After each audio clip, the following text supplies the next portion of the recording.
This story is brought to you by tapeatale.com. एक रोज़ मुझे मेरी दोस्त ने फ़ोन लगाया।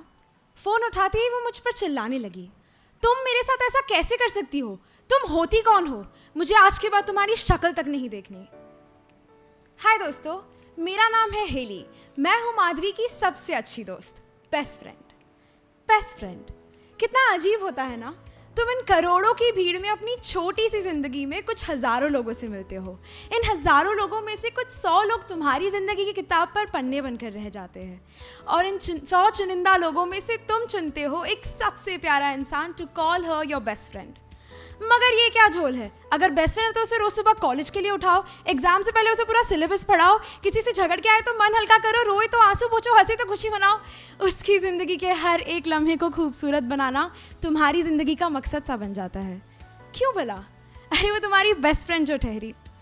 मगर रिश्ते अक्सर प्यार और भरोसे से बने एक नाजुक पुल पर से गुजरते हैं। मैंने और माधवी ने भी अपनी दोस्ती का एक ऐसा ही पुल बनाया। नाके वाले रामू भैया की आइसक्रीम, लेक्चर में पास की गई वो चिट्ठियाँ, रात को चुपके से निकलकर 2 बजे वाली वो लॉन्ग ड्राइव्स, और कभी मौका मिल जाए तो अंकल के फ्रिज से चुराई हुई कड़वी सी बियर जो हम दोनों शेयर किया करते थे। कुछ ऐसे ही हमने हमारे पुल की नींव सींची थी। मगर रिश्ते की सड़क पर नफरत की बारिश का ऐसा कहर बरसा कि रास्ते के बीचों बीच उधड़े हुए कंकड़ दरार छोड़ गए। मुझे आज भी याद है वो दिन जब माधवी ने मुझे देखकर अपनी नज़रें फेर ली थी। मैंने सोचा चलो आज फिर देखने मिलेगा माधवी साहिबा का एक और ड्रामा। लेकिन माधवी तो फिर कभी दिखी नहीं। 14 ignored messages, 13 missed calls, 3 accidental meetings पर वो 4 ऑकवर्ड स्माइल्स और 2 झूठ के बाद मेरे दिल की अदालत इस नतीजे पर पहुंची कि कुछ तो गड़बड़ है। ऑर्डर ऑर्डर, माधवी को फ़ोन लगाया जाए। लेकिन माधवी ने फ़ोन नहीं उठाया।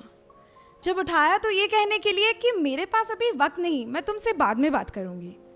वक्त दोस्तों, वक्त से बड़ा गिरगिट मैंने आज तक नहीं देखा। कभी किसी का अच्छा तो कभी बुरा।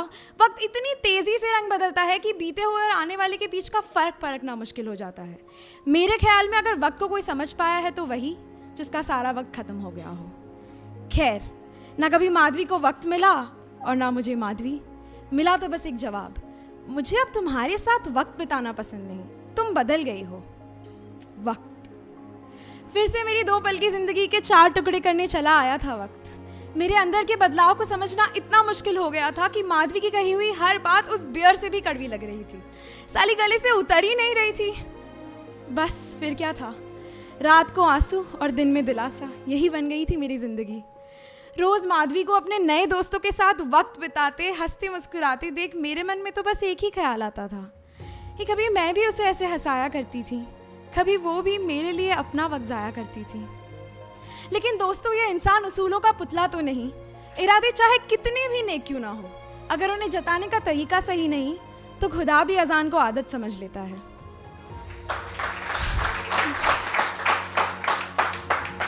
दिल तो मेरा साफ था लेकिन शायद मेरे शब्द मैले थे। मन तो मेरा नादान था लेकिन शायद मेरे वक्त के मन में खोट थी। सोचा अच्छा किया बुरा। अरे चोट लगी थी मुझे, खून निकल रहा था। टूटे हुए दोस्ताने की तपती धूप में मेरे वादों का बदन जल रहा था। लेकिन दोस्तों, सच कहूँ तो कोई गिले शिकवे नहीं, क्योंकि जब नाते रुख बदलते हैं ना, तब हज़ारों माफ़ियाँ भी गलतियों के सामने कम पड़ जाती हैं।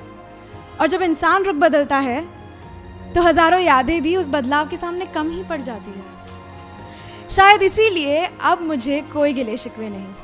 और वैसे भी वो फ़ोन पर ऐसे ही थोड़ी ना चिल्लाई थी कि मैं होती कौन हूँ। उसी वक्त मुझे एहसास हो गया था कि मैं कोई नहीं होती। उसकी ज़िंदगी में इस वक्त और आने वाले हर वक्त में अब मैं कोई नहीं होती। दोस्तों, अगर इस कहानी से आप अपने साथ कुछ ले जा सकते हैं तो बस ये कि इरादे बदल जाते हैं, लफ्ज़ बदल जाते हैं, रिश्ते बदल जाते हैं, खुदा भी बदल जाता है। जब इंसान का वक्त बदलता है ना, तो इंसान खुद भी बदल जाता है। धन्यवाद।